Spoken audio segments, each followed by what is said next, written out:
નથી અને એવું નથી કરતા, એવું નથી ભાવ રૂપેથી પોતાનો જાગૃત કરી સમય બગાડી જોવા જાય છે, પોતાના ખર્ચે જાય છે, પોતાના ખર્ચે જાય ને આવે છે. ડીઝલના 1 રૂપિયો પણ લેતા નથી ને બાપુ એવું કોઈ પ્રશ્ન નથી, પણ તો કેમ જગ્યા બતાવતા નથી? જગ્યા તો બાપુ સમયની વાત હોય એવું હોય નહીં. આપણે દર્શનના નિમિત્તે આવ્યા છીએ એટલે અમારે ક્યાંથી એવી વાત હતી કે બાપુ તમે જગ્યાનું છો તો અમે માને કગડી ના હોત કે પણ કે તારે તારી માં હાજર હોય તો ના કે હું જગ્યાને ના બતાવે કે હું વાત એટલી કરી એટલે તરત વાત કરી હશે બાપુ હશે 8 વાગ્યા છે, મને 11 વાગ્યાનો ટાઈમ આપશો કે નહીં? 8 વાગ્યા છે, મને 11 વાગ્યાનો ટાઈમ આપો. રાતના 8 વાગ્યા છે ને રાતના 11 વાગ્યાનો ટાઈમ આપો મને. 11 વાગે આવીને હું તમારા બધા પ્રશ્નોના જવાબ આપીશ.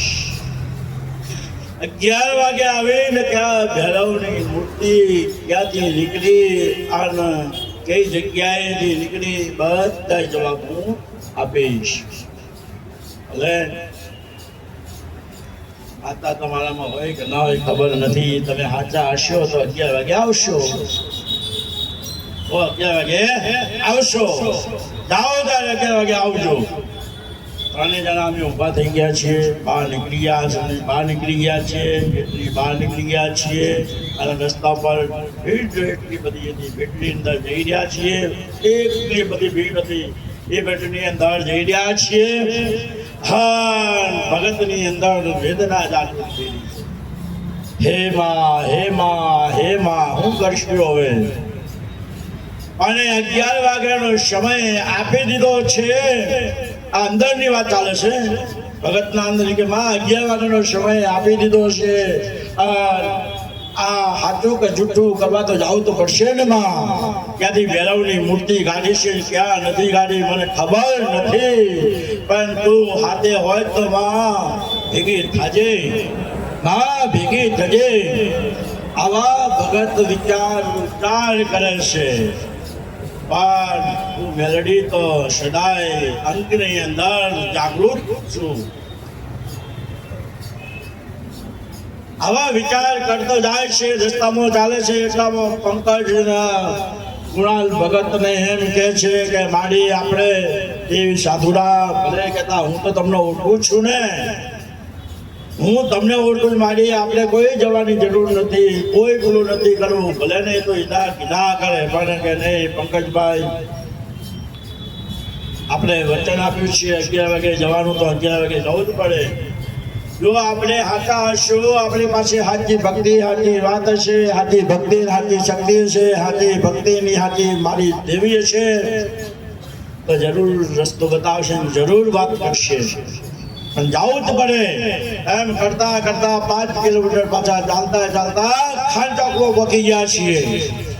ખાન ચોકમાં જઈને નાહી ધોઈને તૈયાર થઈએ છીએ કે મારી થોડું જમી લઈએ, થોડું જમવાની આસ્થા આવી છે ને થોડો પ્રશ્ન નિજાર ઉપર અંદર આવે એવી વાત. નિંદર શું આવે? જમવાનું કેમ ભાવે? પેલા ભગતને તો અંદરથી ભૂલું થાય છે, કેમ જમવું માટે જમવું તો ભલે થોડુંક જમી લો. આપણે એક ટાઈમ જમીએ છીએ, કાલ સાંજે પાછું જમવાનું છે અને જમીએ ભલે નહીં તો સાધુ તો કીધા કરતા હોય, એને કોઈ પ્રશ્ન ના હોય, એની કોઈ એવી વ્યથા ના હોય, પણ પેલી અંદર એવી વેદના લાગે છે ભગતને કે કેમ જમવું. આજે સત્યના પારકા તો થઈ જવાના છે, નક્કી 100% છે, સત્ય 100% છે. એવી વાતા કરતે પછી હરુપાલો જમાડે છે, થોડુંક જમી લે છે. આ ના કરતે 10 વાગે છે એટલે ચલો 1 કલાક 5 કિલોમીટર ચાલતે થશે. 11 વાગે છે અને 11 વાગે છે એટલે આપણે આપણો કાર્ય કરવું જ પડશે. 11 વાગે છે એટલે જે થાય તે આપણને સ્થાન મળે તો ભલે, ના મળે તો ભલે, મૂર્તિનું જ્ઞાન થાય તો ભલે ને ના થાય તો ભલે, પણ જાવું તો પડે ને પડે. હા, 10 વાગે છે એટલે ફટ નીચે આવી ગયા છે રસ્તા ઉપર. પંકજભાઈ ના પાડી જાય છે, કુણાલ ના પાડી જાય છે. પંકજભાઈ ઘણી કકડવટ કરી પણ પછી નહીં, બોલ બીજું કઈ જ નહીં. સમયને લેવો, સમયને ઓળખવો જ પડે. સમય વગર કઈ જ નથી.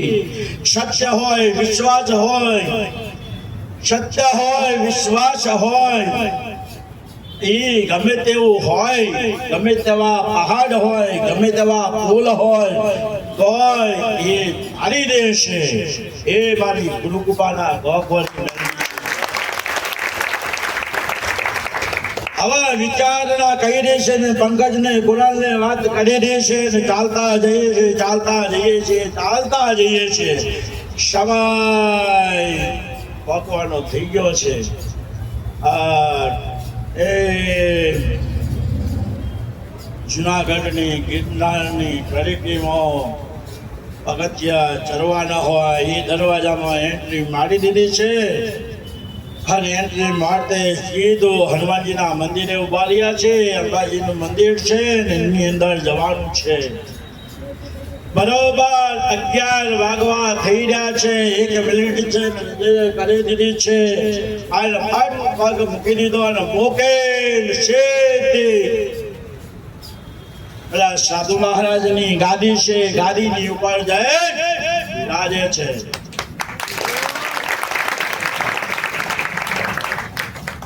પેલા પંકજ કુણાલ વિચારમાં પડી ગયા કે મારી શું કરે છે. પેલા સાધુ મહારાજની ગાદી પર જઈને બેસી જાય છે. પેલા સાધુ ફરતા આશ્રમમાં કઈ કામમાં હશે, ગાદી પર હતા આવે છે. જોશ શું છે કે મારી ગાદી ઉપર, એટલે તરત आवाज કર્યો કે 11 વાગી ગયા છે, 11 बज गया है, क्या करना है, क्या नहीं करना है, क्या पूछना है पूछो, कौन सी जगह चाहिए तुमको, कहाँ की जगह चाहिए तुमको, आज मैं तुम्हारी गादी पे आके बैठी हूँ, मैं सूरत से आई हूँ, गुरु कृपा के गोक्ष से आई हूँ,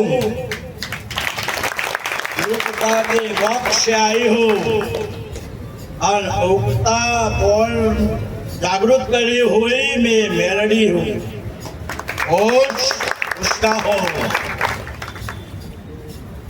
भैरव की मूर्ति निकाली है 6 मास पहले, फोन पे बताया था ना, तो जो भी फोन के बता सकती हो तो मैं क्या रूबरू में तुझे जगह नहीं बता सकती हूँ, खड़ा हो जा, मैं तुझे आज जगह बताती हूँ। पीछे जगह है, इसके पीछे जगह है, बड़ी जगह है, उस जगह के अंदर एक कोने में भैरव की मूर्ति तूने खड़ी रखी है, पहले मूर्ति के पास जाना है, बाद में तुझे बताता हूँ, बताती हूँ, बताना है और बता के रहूंगी। टिम टिम लाइट तेरी जल रही है, पीछे दरवाजा खोल और चल गाड़ी पर से खड़ा होके साधु को लेके पंकज कुणाल को हो गई कि आज घड़ी माँ આવી ગઈ કે મારી, आज घड़ी મારી माँ આવી ગઈ છે, आज શું થવાનું ખબર નથી, પણ જે થશે એ સત્ય બનશે અને પેલાને એનો જવાબ આપીને જ રહેશે। એટલે પંકજ ને કુણાલ 15 ફૂટ આગા ઉભા રહે, દાદા આગા ઉભા રહે છે, દરવાજો સાધુ ખોલે છે ને એન્ટ્રી કરે છે। જગ્યાએ દરવાજા ખોલી નાખે છે ને ફટ અંદર જાય છે, જગ્યા ખુલ્લી જગ્યા છે, ચાલતા ચાલતા ચાલતા એક ટીમ ટીમની લાઈટ ચાલુ છે, એ લાઈટનો પડછાયો જેવો અજવા દેખાય, પૂરો પ્રકાશ નહીં, પડછાયો જેવો અજવા દેખાય, એની અંદર જાય છે જાય છે જાય છે અને ભૈરવની મૂર્તિ ઊભી છે। ભૈરવની મૂર્તિ જ્યાં ઊભી છે મૂર્તિ ભાઈ જય મૂર્તિની 7 ફૂટની મૂર્તિ છે એ મૂર્તિ